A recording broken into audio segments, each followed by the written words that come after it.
হ্যাঁ, প্রথমেই যেটা বলবো সেটা হচ্ছে গিয়ে আমি যেহেতু এখন মা, সো আমার বাচ্চাকে নিয়ে আমার একটা ভালো প্ল্যানিং আছে। আব্রাহাম তো না? আব্রাম, হুম। তো ওর প্ল্যানিংটা হচ্ছে যে ওকে নিয়ে আমি সবসময় যেটা ভাবি যে ও যেন একজন ভালো মানুষ হতে পারে।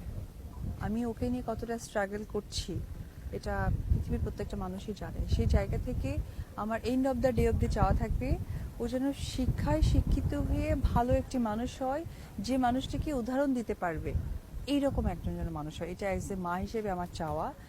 আর সেকেন্ড ইস্যু হচ্ছে, যেহেতু আমি চলচ্চিত্র অভিনেত্রী, আমি নিজেকে বারবার ভেঙে চুরে দাঁড় করিয়েছি চলচ্চিত্রের জন্য। ইভেন্ট এখন আমি অনেকটা শুকাও গেছে, হয়তো বা স্ক্রিনে দেখছে সবাই। তো ওই জায়গা থেকে এটা চলচ্চিত্রকে ভালোবেসেই ওই জায়গা থেকে মাঝে মাঝে যখন চলচ্চিত্রের বাজে কিছু নিউজ শুনতে পাই খুব কষ্ট লাগে, কারণ এটা আমার আরেকটা সন্তানের মতো লাগে। কারণ এই ভালোবাসাটা আগে পেয়ে জয়কে পরে পেয়েছি। তো সেই জায়গা থেকে এত বেশি কষ্ট লাগে, যেমন গত কয়েকদিন আগে দেখলাম আমাদের 3 এবং 4 নম্বর ফ্লোরটা নাকি ভাঙা হয়েছে।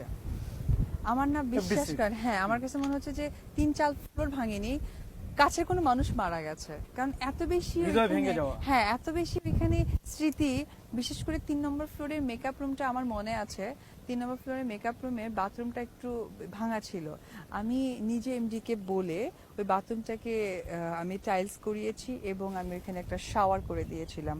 যে আমার এত শুটিং হতো প্রত্যেক দিন, তো অনেক সময় হতো কি যে শুটিং শেষ করে মেকআপ তুলে শাওয়ার করে চলে যেতাম, সেরকম আমি একটা করে দিয়েছিলাম। ওখানে আমিও কিছু টাকা নিজের দিয়ে সংসারের মতো। একদম নিজে টাকা দিয়ে আমি একটা ছোট্ট একটা বেডের মতো করে নিয়েছিলাম। শুনে অনেক মায়া লাগছে। বাট আমি একটা কথাই বলবো, এখন যেহেতু একটা ব্যাড সিচুয়েশন যাচ্ছে, আমরা কে থাকি না থাকি বা যদি বেঁচে যাই, তাহলে আমি চাইবো যে আমাদের চলচ্চিত্র জগৎটাকে যেন সুদৃষ্টির সাথে সুজায়গা থেকে মানুষরা যেন এগিয়ে আসে। কারণ চলচ্চিত্র না বাঁচলে আমার মনে হয় যে আপনার রাহাজানি বেড়ে যাবে, আপনার হচ্ছে গিয়ে সন্ত্রাসী জঙ্গিবাদী বেড়ে যাবে। কারণ আপনি যদি কালচার মানুষকে দিতে না পারেন, আপনি জঙ্গিবাদী বাড়বেই, এটা নিয়ম। আজকে আমরা 4 মাস সবাই সুস্থ ঘরে বিনোদন ছিলাম। যদি না দেওয়া যায়। হ্যাঁ, আমরা 4 মাস ঘরে ছিলাম। যতই বলেন, আমরা 4 মাস ঘরে থাকার মধ্যেও কিন্তু আমরা কেউ না কেউ পুরনো ছবি, নতুন ছবি, অমুক নাটক, অমুক গান দেখে আমরা টাইম পাস করেছি। তো আমি চাইবো যে এটা কিন্তু অনেকে খুব ছোট্টভাবে দেখে, বাট এটা কিন্তু অনেক বড় একটা জিনিস। যেমন একটা মেয়ের বাচ্চা হয়ে যাওয়ার পর মানুষ বাচ্চা নিয়ে অনেক বেশি ইম্পর্টেন্স হয়ে যায়। কিরকম? বাচ্চা জ্বর হলো কিনা, বাচ্চা খাবে কিনা। কিন্তু যার বাচ্চা হয়েছে তার প্রতি ফোকাসটা কম থাকে। সে যদি সুস্থ না থাকে বাচ্চাকে বড় করবে কি?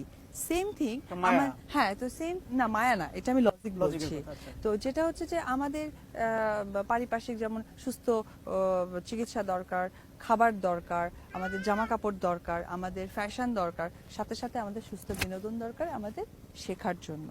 হ্যাঁ, আমাদের চলচ্চিত্রকে আরো অনেক বেশি আমাদের বুদ্ধিগত। চলচ্চিত্রের এই অবস্থাটাকে আপনি মানে এই জায়গায় যে চলে আসলো, সেটাকে আপনি আপনি আসার আগে থেকেই শুরু হয়েছিল?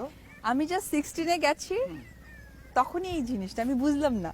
মনে হয় কি, নিজেকে মনে হয় যে কি মনে হয় যে আমি জাস্ট 2016-তে মার্চ পর্যন্ত লাস্ট কাজ করেছিলাম।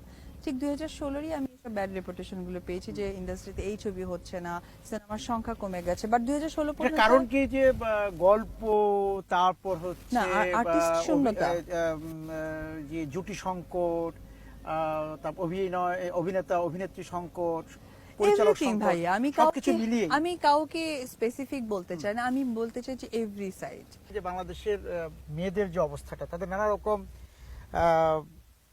অধিকারের জন্য লড়াই করতে হচ্ছে, সংগ্রাম করতে, এই জায়গা থেকে আপনার